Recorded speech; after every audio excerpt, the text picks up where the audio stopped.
Hello, mister. Oh wow, look where I'm standing. Standing in the middle. You know, there's the wall. But I have nothing to put my cup on. Oh man, that's so annoying. Oh, what should I do about this? Oh, what should I do about this? How can I solve this?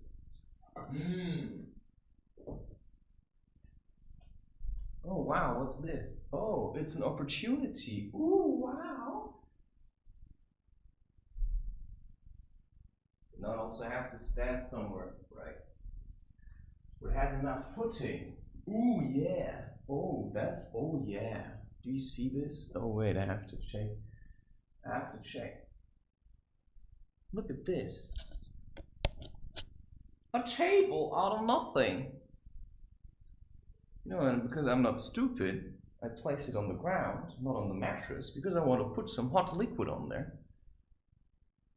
And then, of course, because this is actually, it's a drum, I don't want to ruin it, so I have some like wooden thingy. Wow! And now,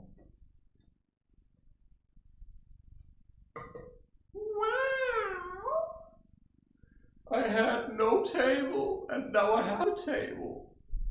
I could even eat like this. And that would even help my back, right? Oh, wow. You know, 68, super cruise, something. Yeah, I'm really trying things, right? I'm like really trying things, you know, doing things different. I'm like really doing things different to stand out from the crowd, right? I really try to be this unique person, right? That looks like, you know, I'm a little bit different. That's why I wear my cap backwards. Yeah. You know, I'm super sexy. Ooh, look at me. Psst. Oh yeah. Should I make a picture with my cleavage? Do you like that? Do you like that? Should I do some yoga? You know when I usually lose it? Because I'm telling you, you know, my priority at the moment is watch no porn. It's a major challenge. And then I try to find a loophole. And that loophole then is, you know, sexy women doing yoga. Or you watch these, do you know these like a boss compilations? And usually these compilations that you find on YouTube, they always have a really sexy girl. You know, somebody with a cleavage or in a bikini or, you know, hinting that she's gonna pull up her shirt. And that really caught me. Because I thought, you know, it's better than nothing. And so instead of watching porn, I just sat there and watched like a boss compilations. And you know why that helped me? Because it just takes my mind off things. In terms of masturbation, I can't say that I was 100% successful, but in terms of not watching porn, absolutely. But what is porn? That's a very good question. I would say porn is literally when you, right? Porn isn't just this stuff on the internet where people have sex. Because also, you know, there's these kind of shows, dildo shows and stuff, and that also counts as porn. So I would say what porn means is you're selling your body. Right? So if I would make videos, oops, yeah, just to get you to follow me, and my videos actually wouldn't have any depth. So I would be like, oh yeah, So this is basically you're performing in a way, and you think it's really super sexy. And And I think that's one way what's really blocking me from dancing. And also what's blocking me from dancing is my broken spine, right? Because my spine is really broken. Yeah.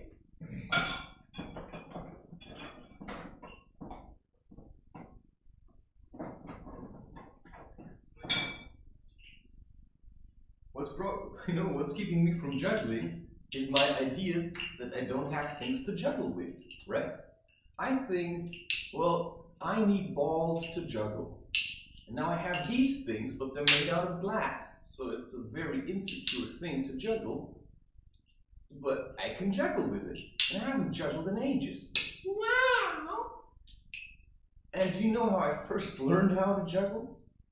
Wow! Look how smooth. I'm actually showing a skill that I have. I could just shove my butt into your face, because a woman once told me, "That man has the sexiest butt I've ever seen." Oh yeah? You know why I have such a sexy butt?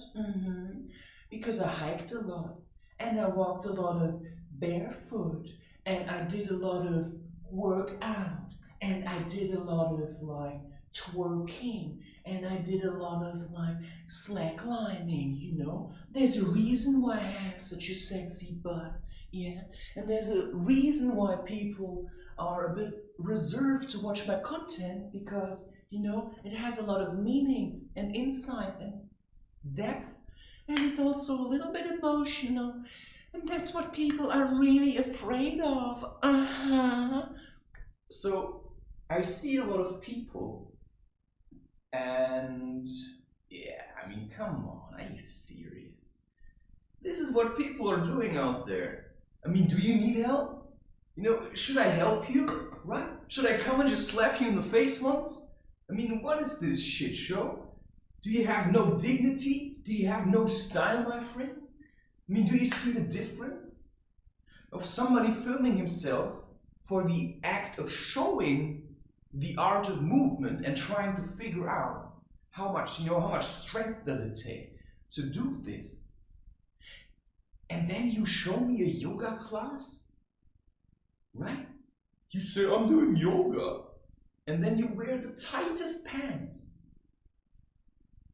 that nobody with a bit of sense and dignity would ever wear. And then you show me your camel toe? What? Do you have no self-perception? Can't you see yourself in the mirror for what you are doing there? And that's exactly the people, they think they're so super sexy.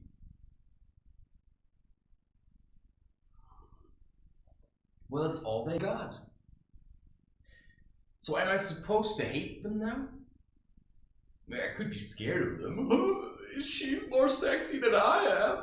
Oh my god, his abs are much more defined than mine. Yesterday I've been watching, so I really try to see what's happening, right? This is my food.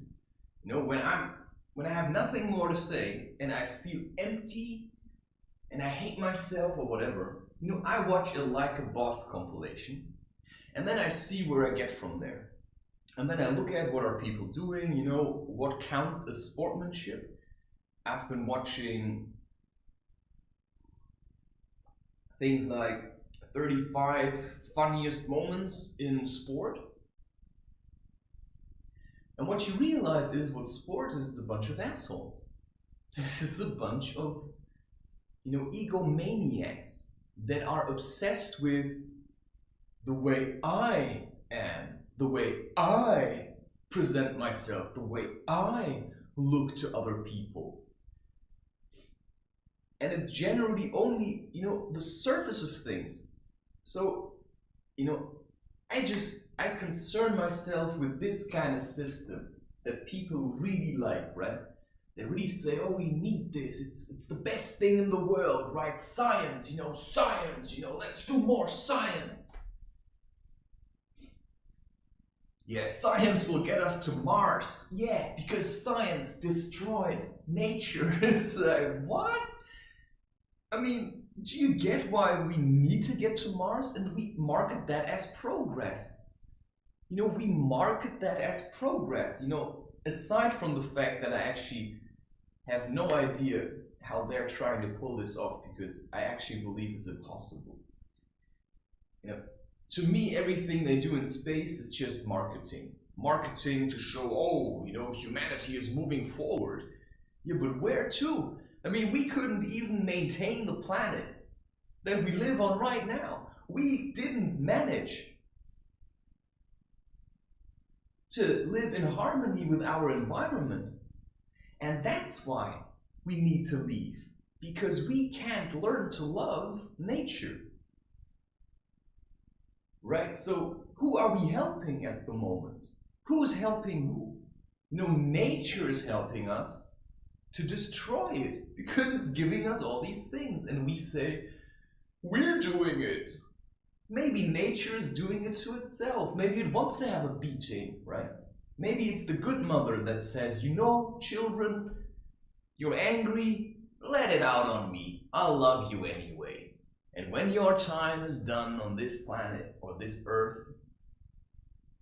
I'll have you back in my bosom. Yeah, this is nature, my friend. Yeah, she is going to devour you, no matter how hard you struggle. I mean, there's people that put themselves in a, you know, tight-sealed metal coffin, and then they let themselves be placed at the bottom of the ocean, you know, where it's really deep. Because they think, oh, I'm gonna survive this somehow. Because they're so attached to their physical form, they don't realize how stupid that is. It's an act of fear, of course, you know. You know, when I die, I want to be in nature. I want that my body goes back into nature, is reintroduced into nature. I want that.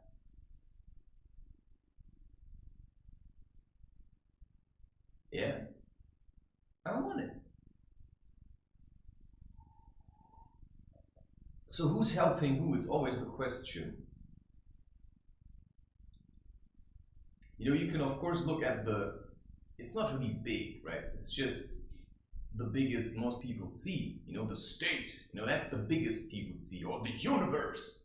You know, I just have to take one look inside of myself and I think, wow, that's bigger than anything I've ever seen. That's the biggest damn thing in the world.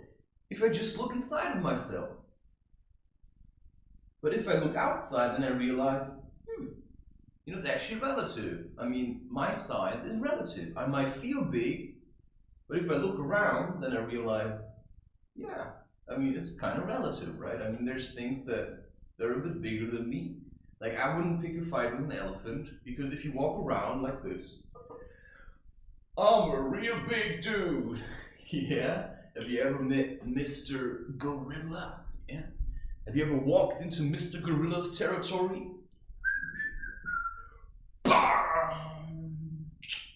Cheers, man. You know, there goes your how big I am. I mean, let's take people like Cristiano Ronaldo, yeah?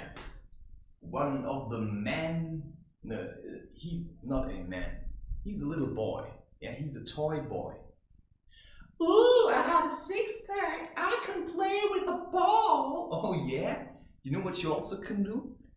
You can be really disrespectful, my friend. Because what are you doing? Standing behind reporters doing like this. You're a child, my friend. You're a little child with a lot of money. That's all there is to it. Right?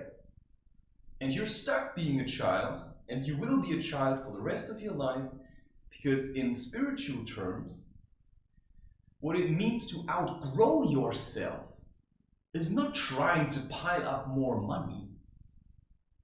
It's connecting to your center and to realize that the place where you find all the happiness is on the inside. And that's where the real growth happens. And that's where the real work happens.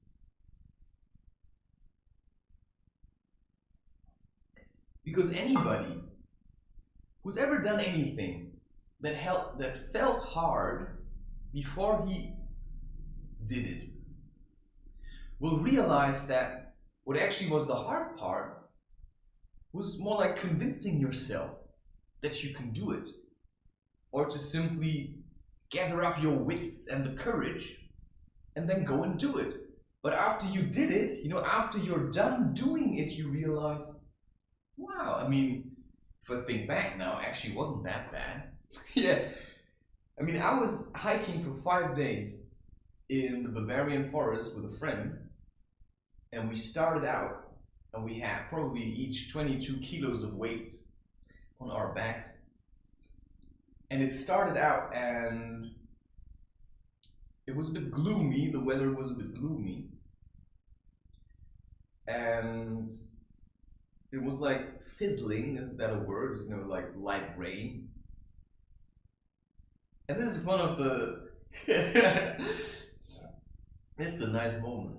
You know, we went with a bus. You know, my friend, he was really good at just finding hiking routes. You know, he would like to plan this. Actually, I also like to plan this, but I always let him do the planning. Because he was good at it, and I just said, you know, I'll just tag along. You know, I'll just tag along, man. And we came to this place where the bus stopped with all this weight. And then we got to the bus stop, we got out of the bus. I have to think a little now. We got out of the bus and we looked. You see, now I'm confused because something just came up, right? I wanted to tell this really happy story, and you know what I have to confront now is my emotions. Yeah. Because this very good friend, you could say my best friend in that sense, really my best friend, we've gone through a lot of shit together. And he helped me do things that I could have never done on my own. But there came a phase in my life where I had to focus so hard on myself. So hard on myself because my life just was a pile of shit. And I said, you know, I want my life to happen where I am. You know, I want my life to happen where I am. And I was just with other people and I thought, you know, now I have figured it out. So you could say I also thought, yeah, I ain't got time for you now. But that wasn't just it. Because I had just started doing psychedelic mushrooms and he didn't seem to really agree with that. So at this point in my life, I was also, you know, I started to reject everything that I had first thought I knew. Because I had come to a point in my life where life slapped me so hard that I made a turnaround and I came to myself and I said, what the fuck have I been doing, right? What the fuck have I been doing? My whole life is a lie. And do you know how that happened? You know, let me wrap this up for you real quick. Real quick, all right?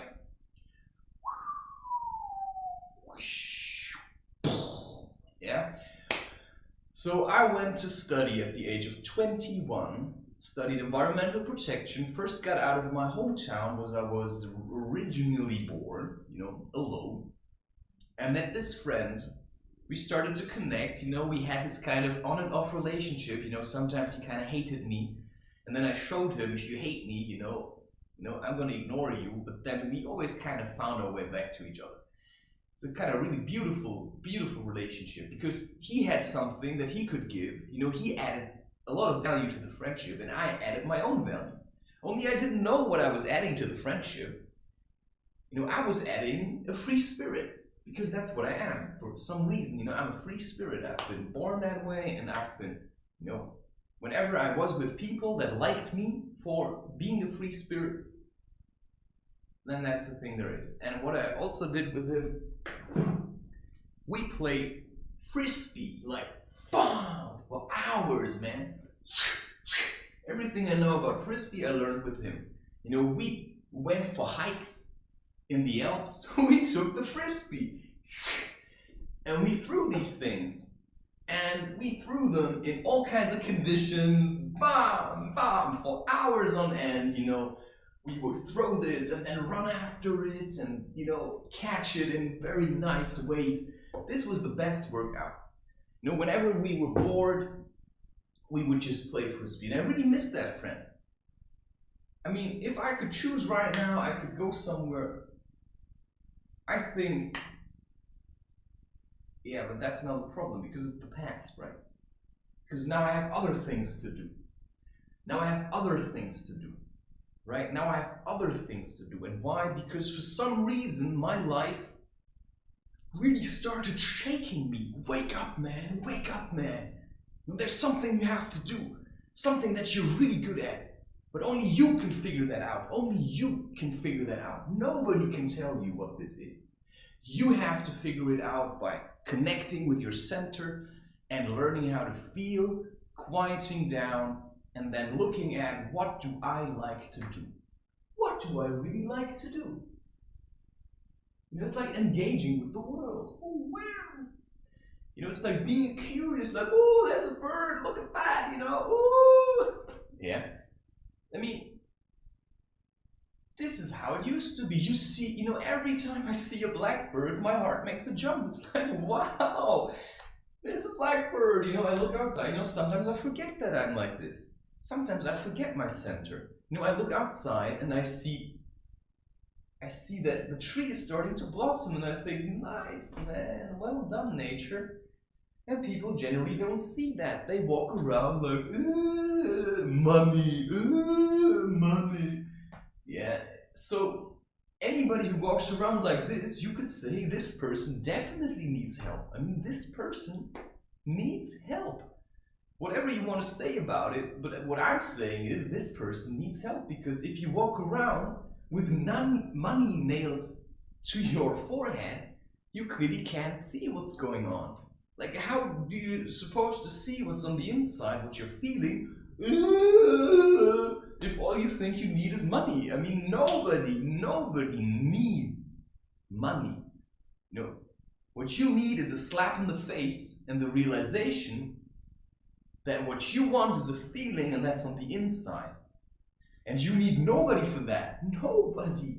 You don't need nobody for that. You don't need homeless people to make yourself feel better, because you can go home and think, oh, it's nice and snuggy.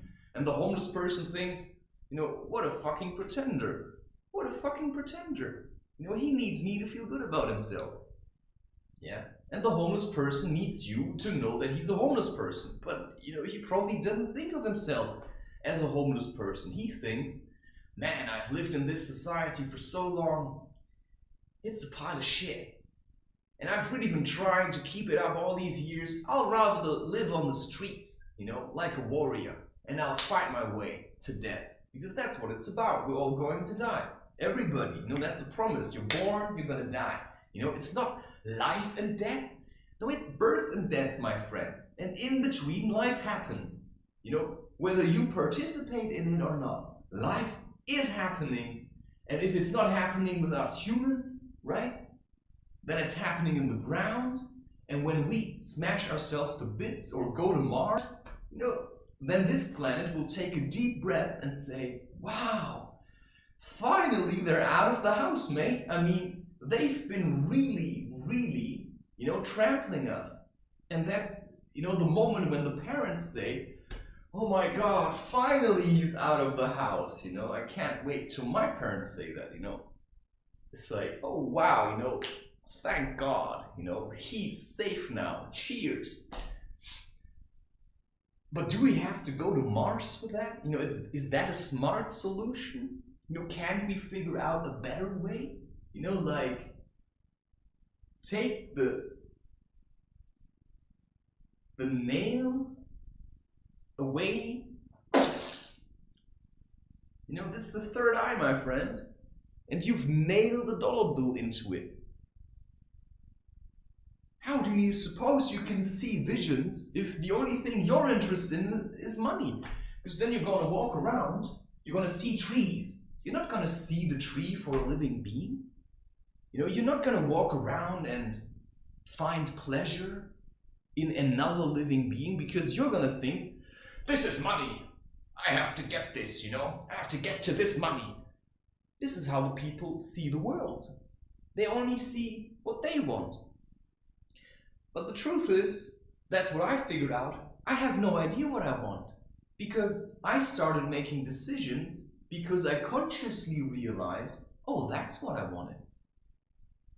Because what you want is what you need. Only some people, they're afraid of that, right? So you say, I want this.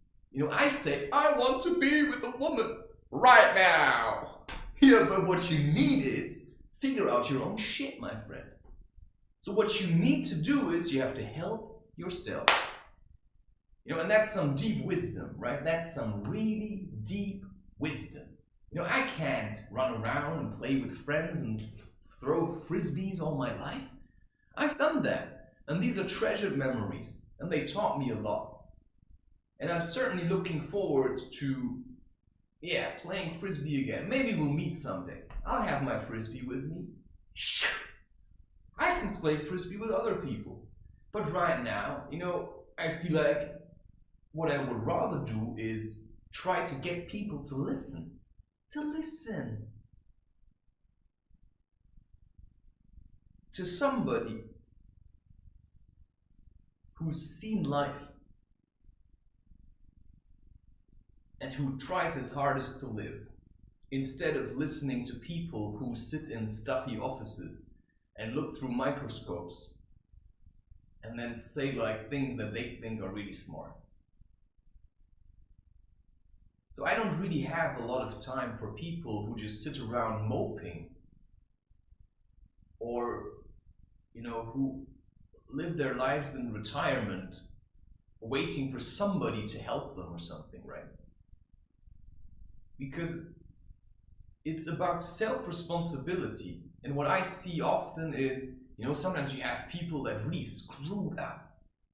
What they think they did, yeah? And then they're gonna work extra hard to make up for their mistakes. But what are mistakes, man? Mistakes are lessons that you fail to see. What is a mistake? Should I run around my whole life and think, I'm a failure? I made so many mistakes. No.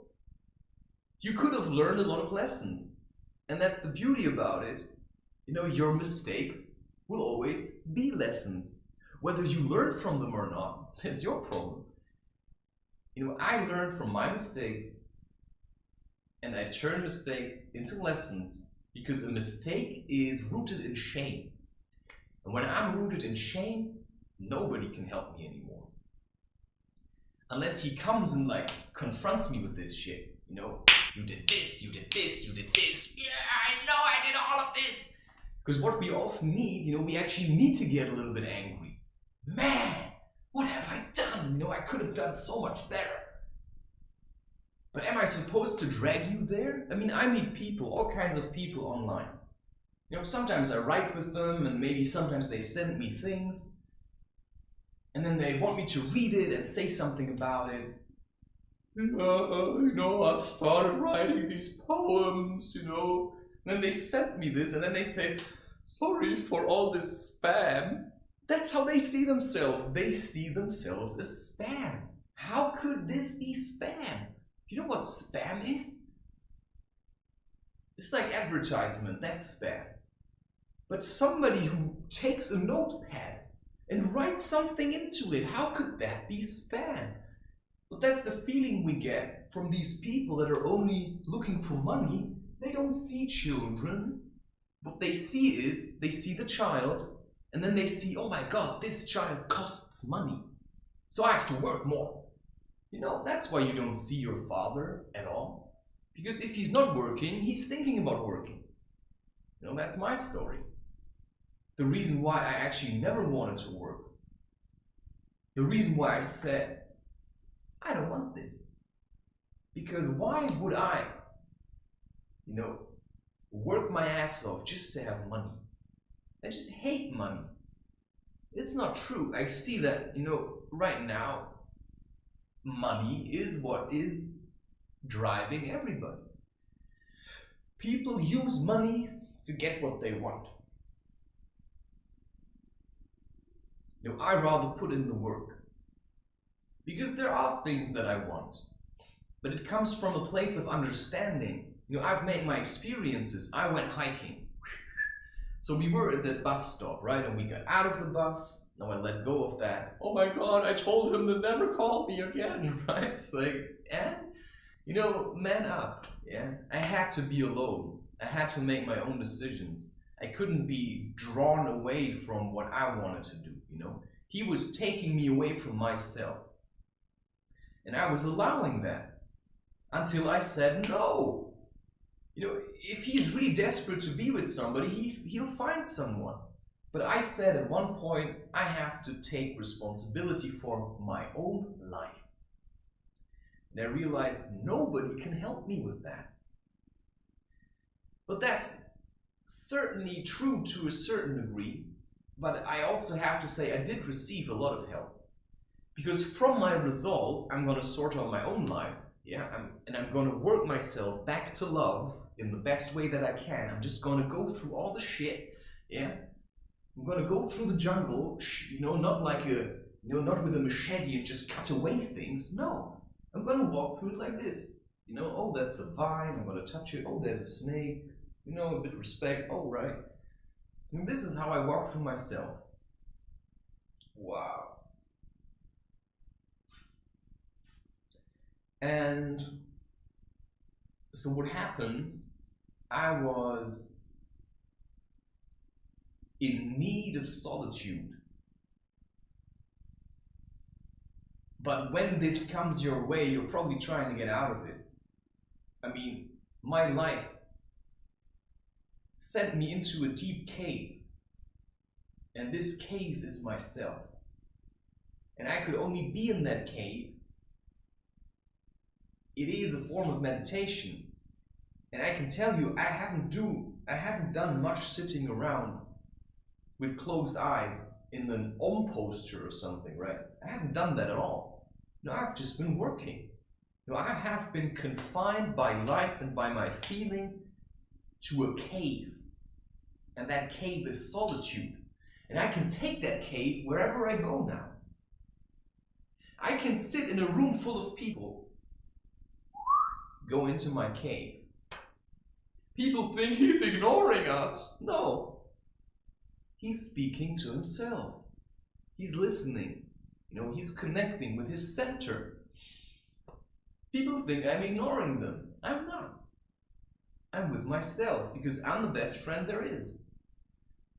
Okay, you know, it's a little bit hard to play frisbee with myself the way I would have played with another person. But that's okay. Because I can do this.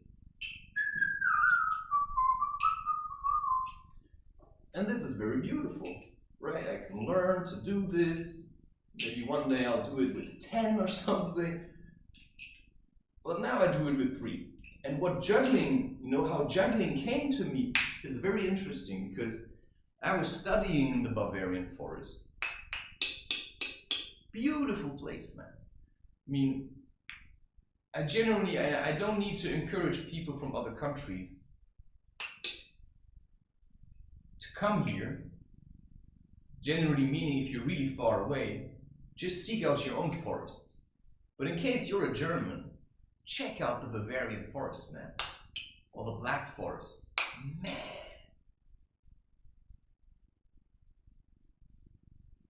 You can go there, take some of your money, you know, take 2 weeks of holiday, Airbnb or Airbnb or however that is called, rent a hut, go hiking. Go there alone, go hiking. That's the easiest way anybody can tell you, go connect with yourself, go into nature, do this thing. You know, sometimes just sit down a bit. Take off your shoes, dig your toes in the mud, you know, do a bit of barefoot hiking if you like, bring shoes, like, bring a bit of water. You can even do a fast there. This is your silent retreat. You just speak with nobody and you realize it's very hard. Because now you don't have anybody dragging you along, right? And that's where I was first introduced to juggling, right? There was a girl from, a young woman from Czech Republic. I don't remember her name. It says, sure you do, but yeah, it's not really important. Or is it? Wow, I mean, Czech women,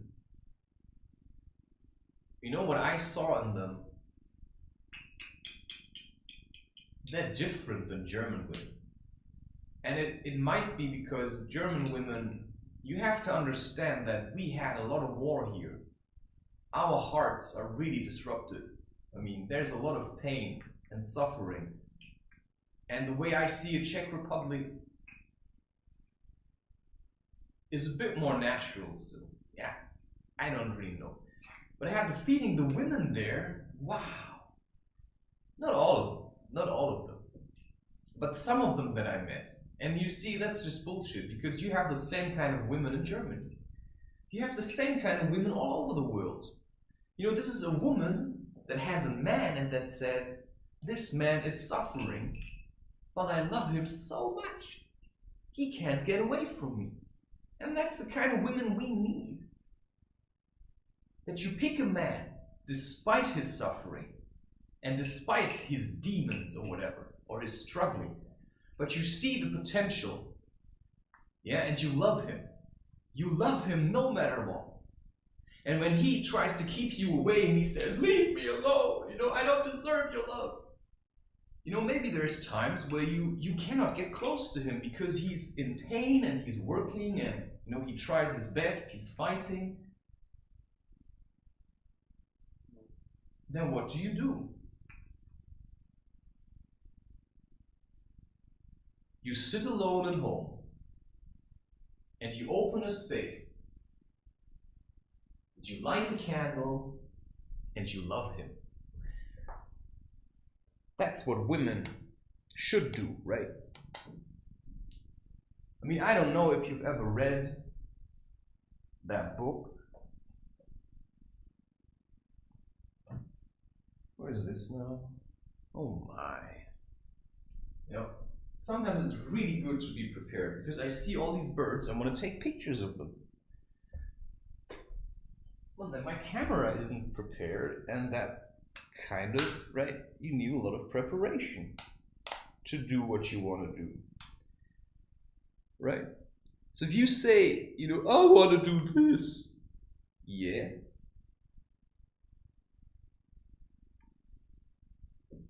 Who's gonna do it for you? You say you want to take pictures, and who's gonna do that for you, my friend? Well, you are going to do it for you.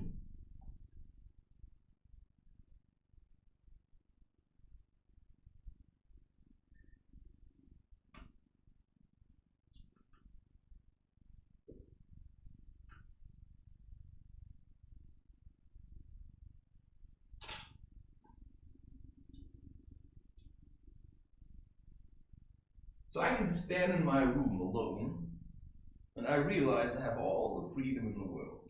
Yeah?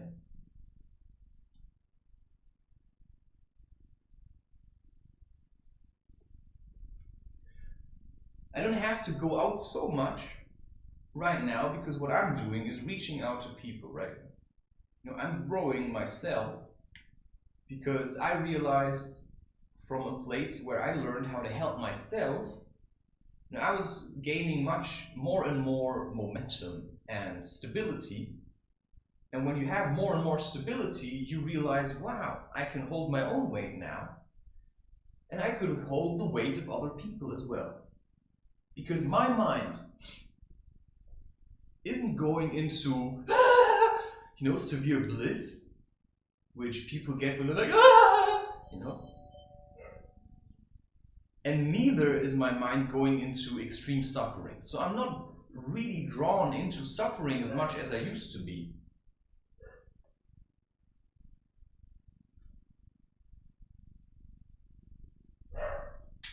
But that is only partly true. It's only partly true because I have days where I'm still at a low point. But by now I know how to deal with that. However hard it may seem, right? I have learned to help myself. And today I helped myself to drink a coffee so that I could stand here and do what I need to do. But at one point, what you need to do and what you want to do becomes the same thing. And why is that? Because I needed to be alone, but I wanted to be with other people. So I needed to be alone first so that I could be with other people, right? So you think you want something, then you want it right now. Because I wanted to be with other people in a different way. I wanted to be with other people and do my own thing. But I wanted to be with other people right now. Yeah, that's then greed and impatience. You know, that's like kind of, childlike thinking. So you start learning, oh wow, I mean, I want this right now doesn't work, because if I'm clinging to people to make me feel better, I can't give them anything. Because I'll just use them, right? I go to someone and I say, I'm gonna help you. I'm gonna help you. I'm gonna help you, whether you want it or not. I'm gonna help you. Yeah, that's how a lot of people live their lives. You want my help? Come and hug me. Fuck off, man. Do your suffering. Yeah, when you've done your suffering, yeah, we might meet again. Yeah. I once met a guy and he really wanted to help, right? He really wanted to help. No, I'm a terrible person, but I'm gonna build a village for healing. But I can't heal myself. Yeah, so I'm building a village so that people can heal themselves, but I don't know how to heal myself. It's like, what?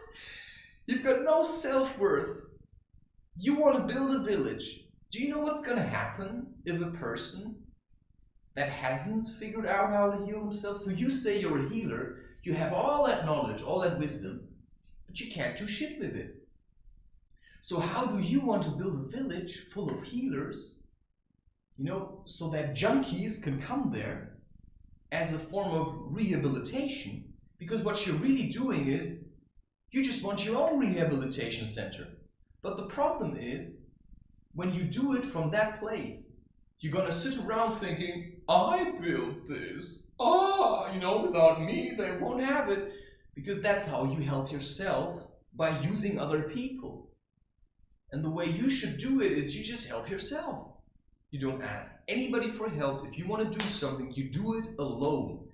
Yeah, you start from scratch and you work yourself up. You work yourself up, and if the problem comes, because you want to be a leader, right? You want to lead your own life.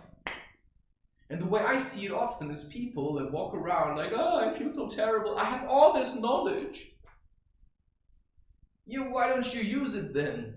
Because knowledge is pointless. What's wisdom? I don't really know.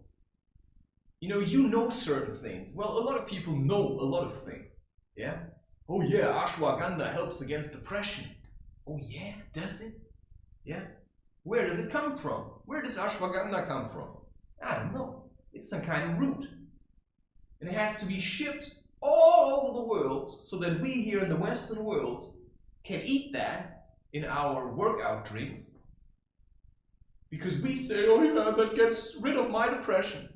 Yeah, and I'm causing depression for other people because they have to work hard, so I can drink, shakes with ashwagandha in it to help me against my depression.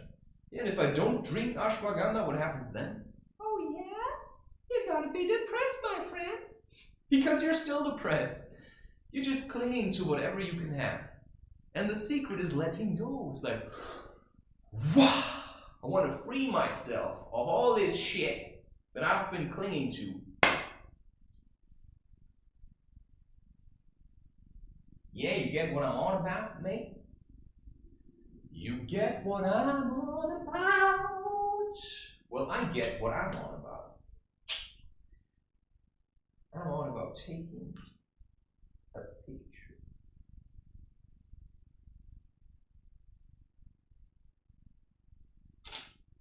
Wow. Yeah? Then I'm going to take that picture and then I'm going to name it Blossom on Concrete. Yeah? And then I'm going to say something really witty about it. Because that's what happens when you connect to your center. You know, all kinds of beautiful things. You know, all kinds of ideas. Because all I have to do to find inspiration in my life is to open my eyes and say, wow, it's so beautiful. Yeah, only more like, wow. That's it. You know, you say that inside, wow. Have you looked at your hand? Wow. I mean, what a masterpiece. I mean, no human could ever do something like that. Because it's so random, but still, you know, it just does what it's supposed to do. Yeah? So a car is supposed to make my life easier, but it just makes it more complicated, because now I have to think of getting petrol. Yeah? And after I've been driving around for years, I also have to think about, damn it, you know, what do I do with all these toxins? You know, just me, myself, you know, I don't really produce toxic stuff. Then we use science because we're so lazy. Yeah, that's very toxic. It's a very toxic.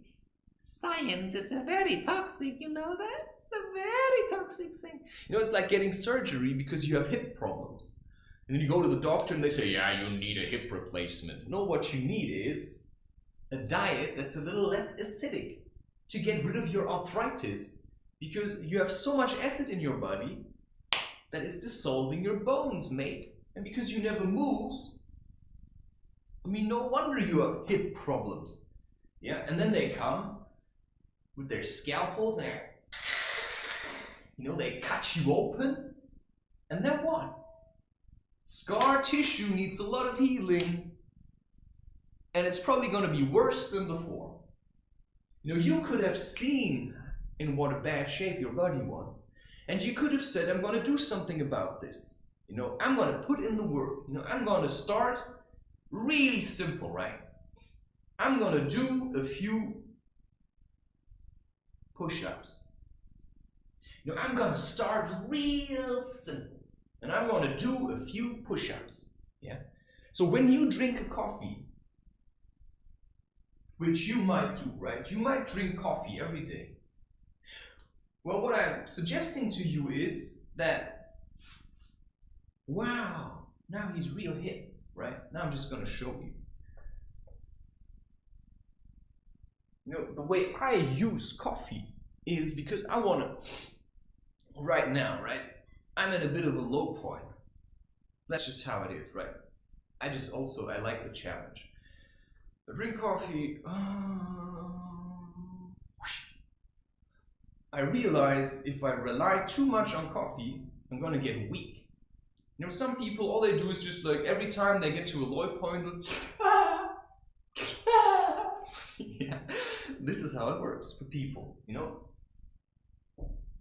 10 cups a day, 12 cups a day, I don't know how much, you know? If you don't drink coffee, you're thinking about drinking coffee. So it's really the same thing, whether you drink it or not, you know, that's what your mind is like, you know, either money, probably, oh, I have to earn more money, so I have to drink more coffee so that I can sit and work. But the thing is, yeah, that's gonna make you really weak. So how I like to do it is, I drink a coffee and then I have energy. And because, you know, I have a standing desk, so I have to stand. And if I'm weak, I can't stand. So I have an interest to be strong, because when I want to work, I have to stand. Alright, sometimes I'll sit, but I don't have a chair to sit, I'll sit on the ground, and then I realize, holy shit, my back is starting to feel so bad from all the sitting. Man, I have to do something about that, because I have really back problems. So I sit on the ground, I have no chair, I don't have a comfy thing where I just can like, No, you know, I sit here on the ground, that's where I sit, right? So yesterday I was sitting here, and I had a little table. Oh. And then I thought, I need this today, I need to rest a little. And then I was working like this, and my back was getting worse and worse. And I thought, God damn it. And I realize I have to do something, so what do? You know, just once in a while.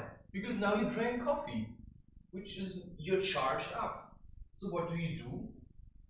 You use this to strengthen your body. Because if you're too heavy to do push-ups, well, then drink a coffee, like take an espresso shot and then get down to it. And you just start.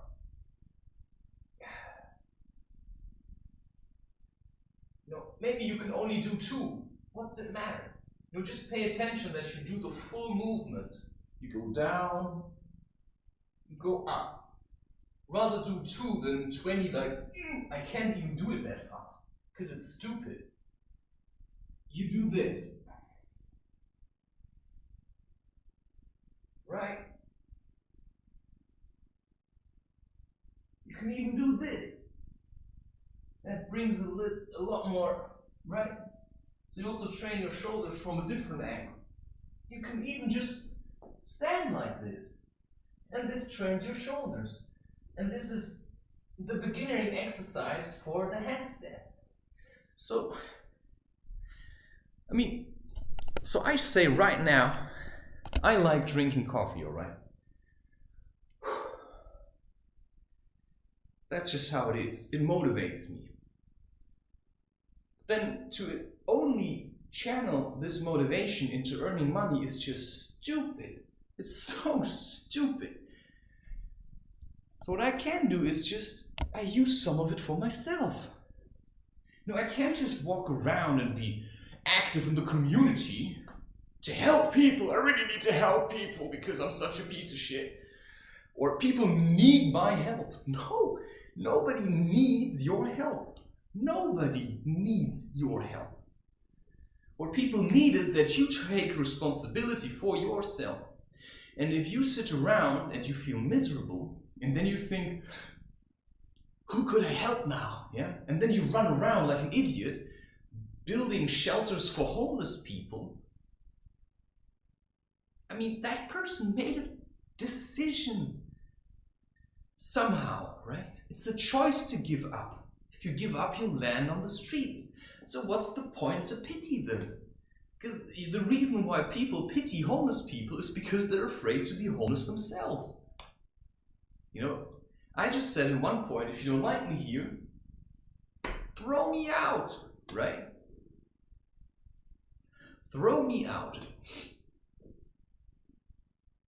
That's what I said. You know, this is how I am. This is what I'm doing. If you don't like me here, throw me out. So I learned to help myself. People threw me out, I lived on the streets. Alright, and then I realized, well, this is really stupid because I have a lot of potential. And it's going to go to waste if I keep living on the streets. So I called my parents, they picked me up, well, my dad did, you know, grateful for that. And then I came home and I started licking my wounds.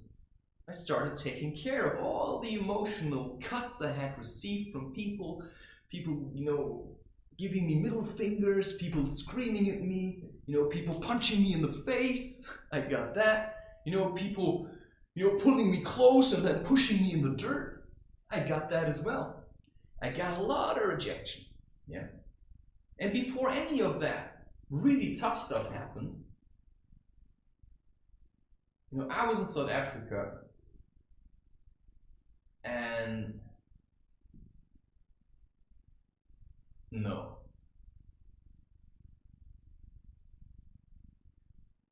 The end. Because that's all you need from me. I don't need to give you more than this. You know, I've hinted on you a lot of things. You know, the rest of these stories are in my books. You know, if you want to hear all of this, it's a privilege to hear me speak, my friend. It's a privilege to sit there and leech off on my good mood. That's a privilege. You think I'm gonna stand here all my life and do such a stupid performance for you? No. Because if I would have wasted my life watching people through a screen, I wouldn't stand here at all. I lived my life. I made my choices, yeah? I said I want to live, and so I made the choices that helped me live. You know, if I would have just sat there watching YouTube videos all day, You know, I watch them to motivate me to do stuff myself. And so I did these things, yeah? And people thought, you know, that guy's an idiot, that guy's whatever. And I said, no, fuck all of you. Because you're all pretending. You're just sitting around running after money. You know, I'm running after life. That's a completely different story. And because I understand how all of you people work, you know, everybody who's in fear understand how the system works, I realized I'm just gonna put my best shot into this. And I'm gonna have them run for my attention. I'm gonna have them run for wanting what I have to sell. Because I have no need for any of this. But you have need for all of this. Because you sit at home and you're so boring, you know, that often you think I'm just gonna kill myself. Yeah, I've been there. Yeah, I've done that. And I said, nah. So I don't need to stand here and give you all these things that I did in my life. Because you have to just do your own thing. You know, if you want to learn Frisbee, yeah, go and play it, man. Go fucking play it.